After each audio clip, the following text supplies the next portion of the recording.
shifting gears out of England, let me explain a little something that happened there. A 16-year-old boy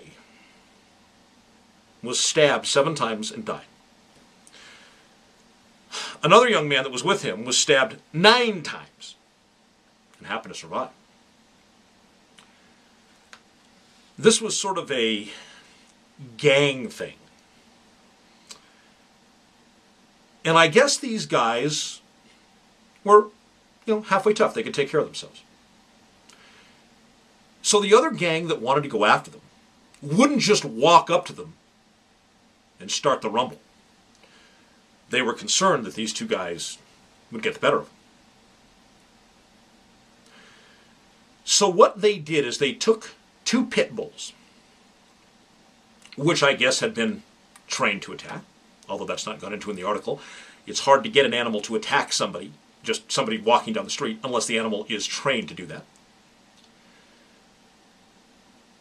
And so these 2 gang members each had their own pit bull. And by the way, I love pit bulls, so this isn't one of these, down with the pit bull things. I think all these anti-pit bull laws are absurd.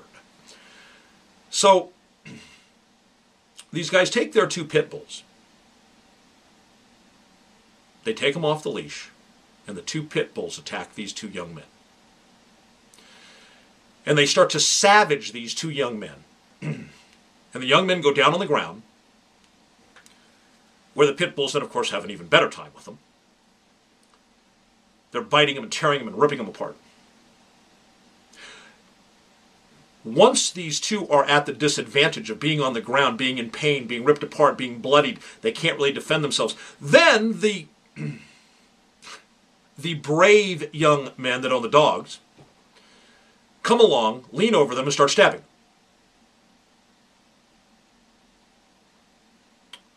The 16-year-old boy dies.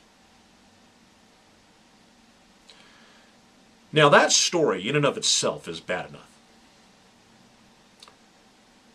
But the question I have is, how could this possibly have happened in England? All the guns have been taken away. No one can die in England. Nobody is the subject of violence in England. They have created in England this mecca of peacefulness and calm and love and brotherhood by taking away all of the guns. Oh. Wait a second. Could this mean that when you take guns away from criminals, wait a second, an epiphany.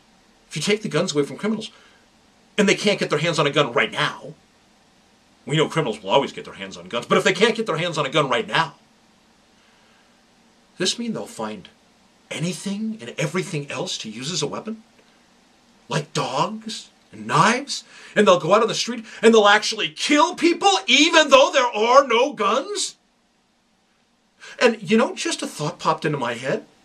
And I wonder how short that attack might have been cut had passerbys been armed with handguns and been able to step in and execute those pit bulls and save those young... I guess I'm just out of my mind. I'm Dave Champion. I'll be back in a bit.